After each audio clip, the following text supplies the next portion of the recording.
à 30. Éphésiens 5, verset 25 dit, Marie, aimez vos femmes comme Christ a aimé l'Église. Première chose, il faut aimer. Il faut aimer. Voici le premier rôle que Dieu te donne dans le couple, c'est d'aimer. Et il y a 3 sortes d'amour. Il y a l'amour éros, il y a l'amour philéo et l'amour agapao. L'amour éros n'est pas un amour parfait. L'amour éros est important dans le mariage parce que c'est l'amour érotique, c'est l'amour qui attire les corps. Et comme dans le mariage, on ne va pas que prier, gêner, il y a aussi la sexualité, c'est important. Tu ne peux pas te marier à quelqu'un sans qu'il y ait l'amour éros. Tu ne peux pas te marier à quelqu'un si physiquement il n'y a pas le sexe appel, il n'y a pas le feeling sexuel, tu ne peux pas. Mais ce n'est pas ça qui t'amène à te marier. On ne se marie pas sur base de l'amour éros seulement.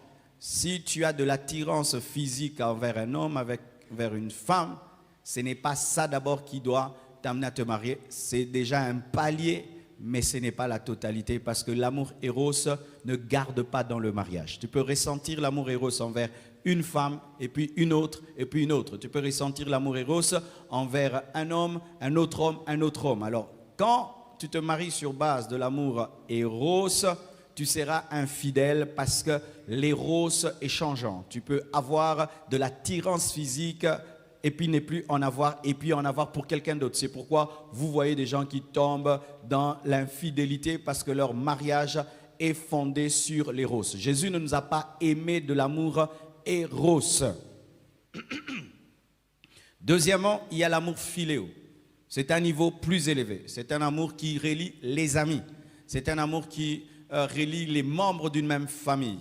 Et c'est cet amour-là qui nous pousse à rechercher une femme comme amie. Et c'est très bien.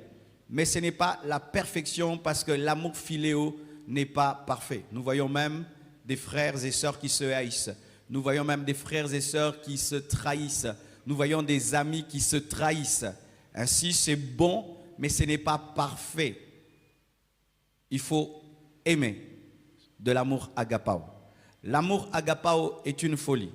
C'est un amour inconditionnel. C'est un amour sans pourquoi et sans parce que. Pourquoi tu l'aimes, je l'aime. C'est tout. Pour quelle qualité, pour quel défaut? Défaut, qualité, je l'aime tel. C'est un amour divin. Et c'est ça, l'amour qui peut t'aider à rester marié jusque dans ta vieillesse et à continuer à aimer ta femme, à aimer ton mari. C'est l'amour divin, l'amour agapao. C'est l'amour que Dieu a manifesté en Jésus, car Dieu a tant aimé le monde. Il nous a aimés, on était mauvais, on était méchants, il nous a aimés et il s'est donné. Lorsque tu aimes ta femme pour, ton mari pour, le jour qu'il n'aura plus le pour là, tu ne vas plus l'aimer. Pourquoi tu m'aimes? Parce que tu es belle. Ah, tu m'aimes parce que je suis belle? Parce que je suis belle. Alors, mais quand je vais vieillir, je n'aurai plus la même beauté, tu ne vas plus m'aimer. Pourquoi tu m'aimes? Parce que tu es un bon ami pour moi. Alors le jour où je veux commettre une erreur et je veux te trahir, tu vas arrêter de m'aimer. Ce n'est pas un haut niveau. C'est pourquoi les gens disent, on a rompu, pourquoi il m'a déçu, on a rompu, il ne m'attire plus, on a rompu, je ne ressens plus ce que je ressentais. Mais quand tu es dans l'agapao, cet amour devient une décision spirituelle. C'est l'amour que Dieu a pour toi. Dieu t'aime quand tu pêches, Dieu t'aime quand tu ne pêches pas. Alléluia, votre communion est brisée, mais son amour est intact. Vous savez que Dieu aime même les gens qui iront en enfer. Alléluia. C'est ça, c'est de cette manière-là que tu dois aimer ton mari, aimer ta femme. Si ton amour pour ton mari, c'est un bon mari, ah bon, le jour que sera un mauvais mari, tu ne vas plus l'aimer. Pourquoi tu aimes ta femme? Elle prépare bien. Ah bon, le jour qu'elle va mal préparer, tu ne vas pas l'aimer. Pourquoi tu aimes ta femme? Elle est propre. Ah bon, le jour qu'elle sera sale, tu ne vas pas l'aimer. Pourquoi tu aimes ton mari? Il est riche. Le jour qu'il sera pauvre, tu ne vas pas l'aimer.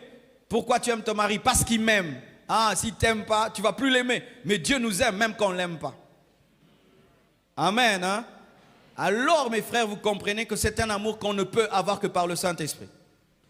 Donc, le niveau spirituel intervient dans le mariage. Car les chrétiens charnels opèrent dans les roses et opèrent dans les philéos. Ils n'opèrent pas dans l'agapao.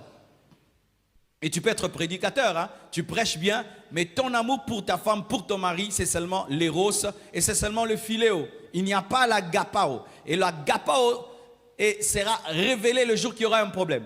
Lorsque vous vous entendez, il n'y a pas de problème. Vous pouvez être dans les roses et dans le filéo, vous pensez que vous êtes dans l'agapao. Mais quand il y aura une trahison, il y aura un problème, vous allez vous chamailler, vous allez vous entrecogner.